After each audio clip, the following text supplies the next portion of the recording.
नमस्कार दोस्तों। तो आज एक बार फिर आपका स्वागत है आपके अपने YouTube चैनल पर। और जो आज का जो हमारा टॉपिक है वो है इंटरनेट ऑफ द थिंग्स। और मैंने ये टॉपिक क्यों सेलेक्ट किया है, क्योंकि मैंने लास्ट वीडियो में मैंने डिस्कस किया था इंडस्ट्री 4.0। और इंडस्ट्री 4.0 अगर आपने देखा हो तो वहां से एक पॉइंट हमें कंक्लूजन निकला था कि industry 4.0 is totally dependent on the internet of the things.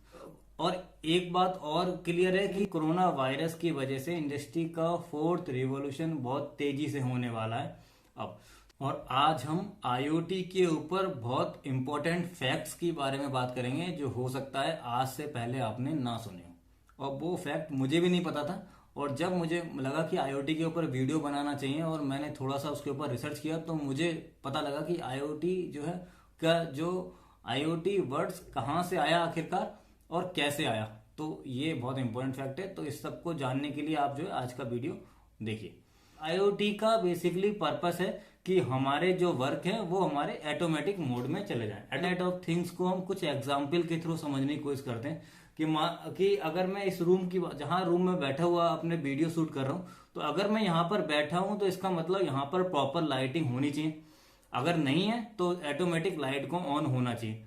तो ये इंटरनेट, अगर ये लाइट हमारे इंटरनेट से कनेक्टेड है और आईओटी बेस्ड है, स्मार्ट लाइट है, तो ये ऑटोमेटिक जो है ऑन हो जाएगी। अगर यहाँ पर लाइटिंग आ रही है प्रॉपरली विंडो के थ्रू, तो जो लाइट जो है वो ऑटोमेटिक बंद हो जानी चाहिए या फिर उसकी इंटेंसिटी जो है वो कम हो जानी चाहिए। अगर यहाँ का रूम का टेम्परेचर बढ़ रहा है तो ऑटोमेटिक फैन को या फिर एसी को ऑन होना चाहिए। अगर टेम्परेचर डाउन हो रहा है और बहुत ज्यादा अनकंफर्टेबल जोन में जा रहा है तो ऑटोमेटिक उनको जो है बंद हो जाना चाहिए।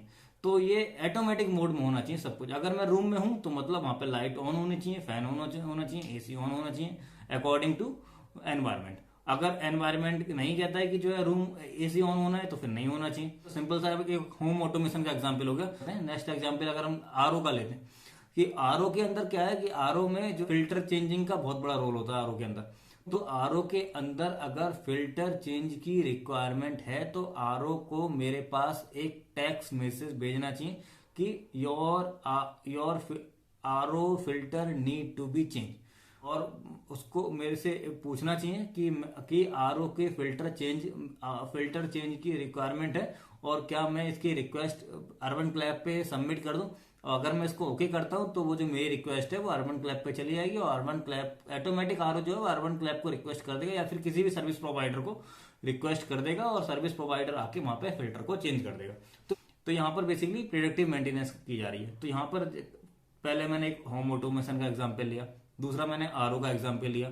थर्ड में अगर इंडस्ट्री की बात करूं तो इंडस्ट्री के अंदर क्या होगा जो है, अगर इंडस्ट्री के अंदर आईओटी इंडस्ट्रियल आईओटी बोलते हैं जिसको हम बोलते हैं इंडस्ट्रियल आईओटी। आईओटी का बेसिकली दो पार्ट में डिवाइड है। पहली है कंज्यूमर आईओटी, दूसरी है इंडस्ट्रियल आईओटी। कंज्यूमर आईओटी के अंदर हमारे ये होम ऑटोमेशन के सारे होम ऑटोमेशन आता है और सारे होम एप्लियंसेस आते हैं। अगर ये smart home appliances and home automation आते हैं। और इंडस्ट्रियल आईओटी का मतलब इंडस्ट्री से रिलेटेड हुआ, कहां से आया आईओटी वर्ड्स कैसे यूज हुआ। उसके पीछे एक इंटरेस्टिंग सी स्टोरी है जो कि पीएनजी से रिलेटेड है। पीएनजी क्या है? पीएनजी एक ब्रांड है, मल्टीनेशनल ब्रांड है, अमेरिकन ब्रांड है, जो कि आपने बहुत ज्यादा देखा होगा, एड भी उसके बहुत आते रहते हैं। पीएनजी का हमारा जो है शैम्पू आता है, साबुन आता है और जो है ब्यूटी प्रोडक्ट आते हैं, हेल्थ प्रोडक्ट आते हैं, बेबी केयर प्रोडक्ट आते हैं। तो पीएनजी के बहुत सारे प्रोडक्ट आते हैं। तो उस कंपनी से रिलेटेड है आईओटी। अब आईओटी का पीएनजी से क्या रिलेशन है वो मैं आज आपको बताऊंगा। तो पीएनजी कंपनी के अंदर एक असिस्टेंट ब्रांड मैनेजर काम करते थे जिसका नाम था केविन एस्थन। तो केविन एस्थन बेसिकली उसमें जो है पीएनजी प्रोडक्ट की जो सप्लाई चेन को देखते थे। तो जब उसकी सप्लाई चेन को वो देख रहे थे तो जो है उस टाइम पे उनके माइंड में आरएफआईडी से रिलेटेड एक कंसेप्ट आया। आरएफआईडी ट्रैकिंग के लिए, बेसिकली सप्लाई चेन को प्रॉपर मेंटेन करने के लिए उनके दिमाग में आरएफआईडी का कंसेप्ट आया। आरएफआईडी बेसिकली क्या है? RFID is the radio frequency identification system. तो आरएफआईडी की स्टडी करने के लिए वो Massachusetts institute of technology that is MIT में गए। तो एमआईटी में जाने के बाद वो जो है वहां के एक मैकेनिकल इंजीनियर प्रोफेसर से मिले जिसका नाम था संजय शर्मा।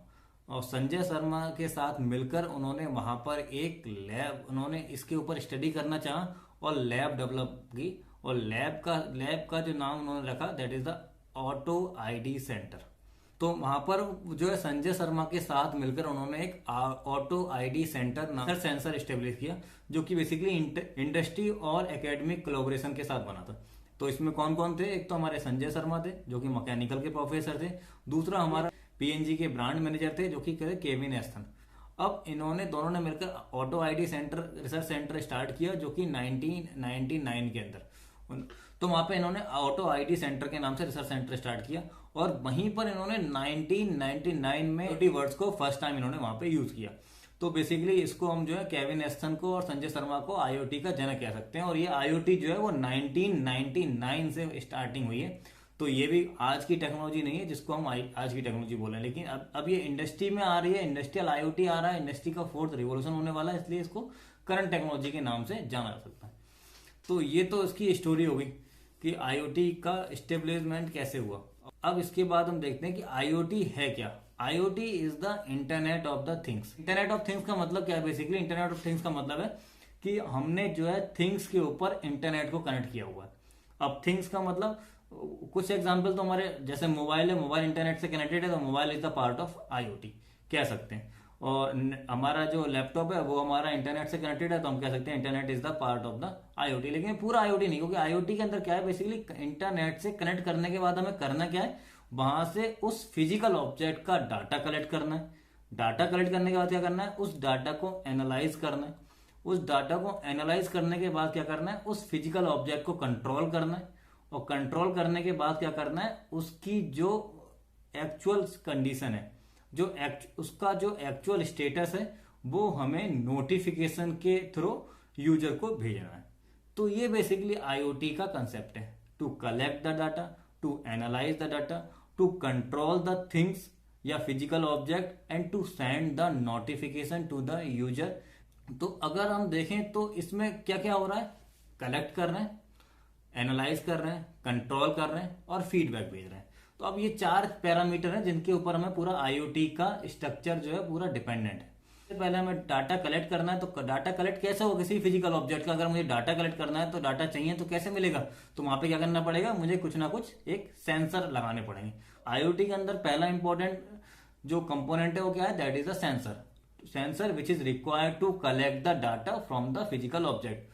तो सबसे पहले हमें सेंसर की स्टडी करनी पड़ेगी। सेंसर ने डाटा कलेक्ट कर लिया, उसके बाद हमें क्या करना है, डाटा को एनालाइज करना है। तो एनालिसिस कहाँ होगी, कंट्रोलर के अंदर। तो कलेक्ट द डाटा हमें सेंसर चाहिए, टू एनालाइज द डाटा हमें कंट्रोलर चाहिए, to collect analyse and control the physical object. Physical object को कंट्रोल करने के लिए वहां पर हमें एक एक्चुएशन सिस्टम चाहिए, कुछ ना कुछ एक्चुएटर चाहिए, बेसिकली एक्चुएटर चाहिए।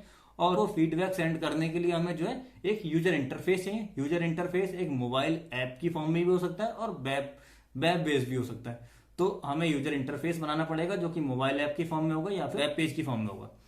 तो ये चीज हमारे बेसिकली इंपॉर्टेंट है। तो अब अगर हम यहाँ पर देखें तो हमें अगर आईओटी के फील्ड में अगर हमें मास्टरी करनी है, आईओटी में एक्सपर्ट बनना है, तो कौन कौन से फील्ड हैं जो कि हमें स्टडी करनी पड़ेगी। तो सबसे पहला हो गया, हमें क्या है, डाटा को कलेक्ट करना है। तो डाटा को कलेक्ट करने के लिए हमें सेंसर की स्टडी करनी पड़ेगी। सेंसर हमारे डिफरेंट टाइप के हो सकते हैं, कुछ हमारे डिजिटल सेंसर होते हैं, कुछ हमारे एनालॉग सेंसर होते हैं। तो डिजिटल कौन कौन से होते हैं, एनालॉग की कैटेगरी में कौन कौन से होते हैं, वो सारी हमें स्टडी करनी पड़ेगी।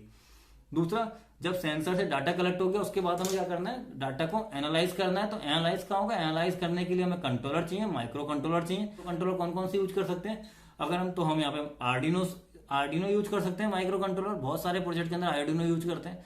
आर्डिनो के बाद नोड एमसीयू यूज कर सकते हैं। नोड एमसीयू के अंदर हमारा ESP8266 होता है या फिर ESP32 बिट का हम यूज कर सकते हैं नोड एमसीयू।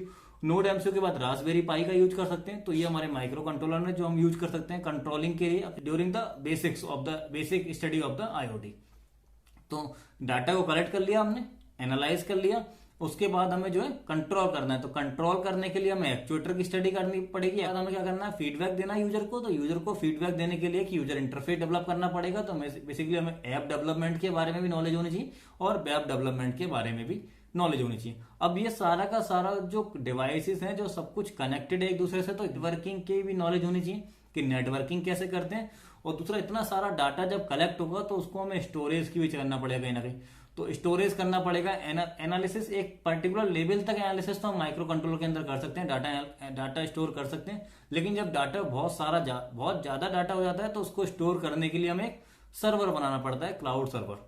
और बहुत हाई लेवल की एनालिसिस, मशीन लर्निंग तो सर्वर में हम वहां पे एनालिसिस करते हैं बहुत हाई लेवल की, वहां पे मशीन लर्निंग का यूज करते हैं, आर्टिफिशियल इंटेलिजेंस का यूज करते हैं, सारा का सारा जो है सर्वर बेस्ड होता है। तो हमें सर्वर की भी स्टडी करनी पड़ेगी। आईओटी को अगर कंक्लूड करें और अगर हम देखें कि क्या क्या हमें पढ़ना पड़ेगा, तो सबसे पहले हमें सेंसर के बारे में पता होना चाहिए। दूसरा माइक्रो कंट्रोलर के अंदर 3 टाइप के माइक्रो कंट्रोलर हैं, जो कि हमारे Arduino, Node MCU and Raspberry Pi. और तीनों की प्रोग्रामिंग के लिए या भी स्टडी कर लें, C++ स्टडी कर लें, पाइथन स्टडी कर लें और जावा की स्टडी कर लें। तो इसके थ्रू हम पूरी प्रोग्रामिंग कर सकते हैं बहुत अच्छे से। माइक्रो कंट्रोलर हो गया, उसके बाद एक्चुएटर सिस्टम, दूसरा सर्वर या तो हम खुद का डेवलप कर सकते हैं, अदरवाइज बहुत सारी कंपनियां हैं जो सर्वर सर्विस प्रोवाइड करती हैं, तो सर्वर भी हम खुद अपना डेवलप करने की जरूरत नहीं है। सर्वर ऑलरेडी गूगल का यूज कर सकते हैं, फायरबेस है, अमेजन का यूज कर सकते हैं, सर्वर AWS सर्वर का यूज कर सकते हैं सर्वर डेवलप करने के लिए। तो ये हम सर्वर सर्विस यूज कर सकते हैं। दूसरा वेब डेवलपमेंट और ऐप डेवलपमेंट के बारे में स्टडी करनी पड़ेगी। तो ये तो पूरा का पूरा स्ट्रक्चर होगा आईओटी के अंदर बेसिकली होता क्या है। तो होप आपको समझ में आया होगा कि आईओटी कहाँ से आया और कैसे आया। तो यहां से अगर कंक्लूजन निकालें तो आईओटी किसने दिया, बेसिकली एक नॉन टेक्निकल पर्सन है। नॉन टेक्निकल पर्सन कौन था, जो कि केविन एस्थन ने, जो कि पीएनजी में एक प्रोडक्ट मैनेजर की तरह काम करते थे। तो उन्होंने एक आईओटी वर्ड को इन्वेंट किया। तो आज आपको काफी चीजें क्लियर हुई होंगी। आगे आने वाले वीडियो में हम आईओटी से रिलेटेड फिर इंटरेस्टिंग फैक्ट लेकर आएंगे और उनसे हम बात करेंगे कि क्या होता है आईओटी। होप ये आपको वीडियो पसंद आया हो। तो आज के लिए बस इतना ही। Thank you.